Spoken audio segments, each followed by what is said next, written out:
سرفراز بگٹی بلوچستان کے بلا مقابلہ وزیر اعلیٰ منتخب ہو گئے۔ سرفراز بگٹی نے ایوان سے اعتماد کا ووٹ لے لیا، انہیں 42 ووٹ ملے ہیں۔ ہم خبر دے رہے ہیں آپ کو، سرفراز بگٹی بلوچستان کے بلا مقابلہ وزیر اعلیٰ منتخب ہو گئے ہیں۔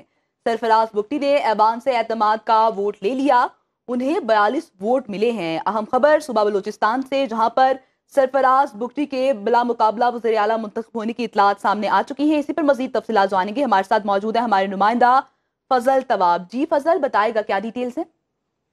جی بالکل، بلوچستان اسمبلی کا اجلاس اس وقت بھی جاری ہے اور قائد ایوان کے انتخاب کے لیے اعتماد کا ووٹ لینا تھا میر سرفراز بگٹی نے، تو اس وقت ووٹنگ کا عمل جو ہے وہ مکمل ہو چکا ہے اور بلوچستان کے جو نئے وزیر اعلیٰ کے لیے میر سرفراز بگٹی جو ہے وہ بلا مقابلہ جو ہے وہ منتخب ہو چکے ہیں۔ 65 کے ایوان میں میر سرفراز بگٹی کو اعتماد کے لیے 42 ووٹ جو ہے وہ ملے ہیں، اس لیے وہ جو ہے بلا مقابلہ جو ہے وہ نئے قائد ایوان کے حیثیت سے جو ہے وہ منتخب ہو چکے ہیں۔ 65 کے ایوان میں قائد ایوان کے انتخاب کے لیے 33 اراکین کی اکثریت حاصل کرنا لازمی ہے۔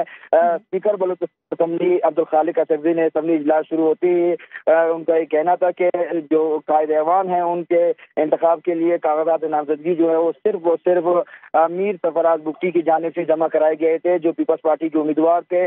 اس کے علاوہ کسی بھی جماعت کی جانب سے کاغذات نامزدگی جمع نہیں کرائے گئے، جس کے بعد اسپیکر نے رولنگ دی کہ 18ویں ترمیم کے تحت اب قائد ایوان جو ہے وہ اعتماد کا ووٹ لیں گے، جس کے لیے ووٹنگ کا عمل شروع ہوا اور اب سے کچھ دیر قبل ووٹنگ کا عمل جو ہے وہ مکمل ہو چکا ہے۔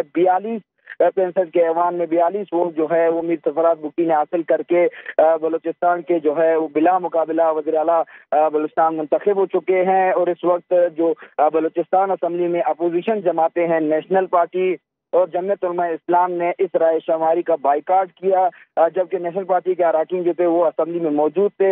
جمعیت علماء اسلام کے اراکین جو تھے وہ ایوان میں نہیں آئے۔ یہ بھی کہیے گا، بلا مقابلہ وزیر اعلیٰ منتخب ہو گئے ہیں، وہ کوئی اطلاعات سامنے آ چکی ہیں کہ ان کے مد مقابل کوئی کھڑا کیوں نہیں ہوا؟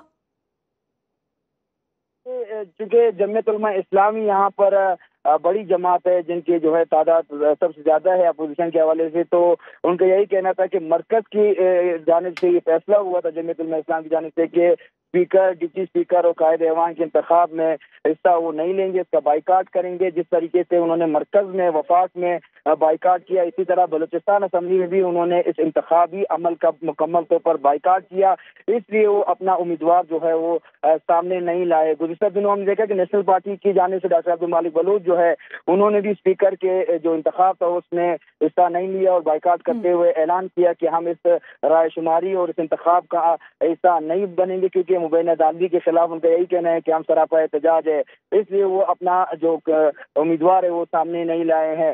گزشتہ دنوں ہم نے دیکھا کہ پاکستان پیپلز پارٹی اور پاکستان مسلم یونین کی جانب سے مشترکہ طور پر میر سرفراز بگٹی کے کاغذات نامزدگی کے لیے 4 کاغذات نامزدگی جو ہے وہ اسمبلی سیکریٹریٹ میں جمع کرائے گئے۔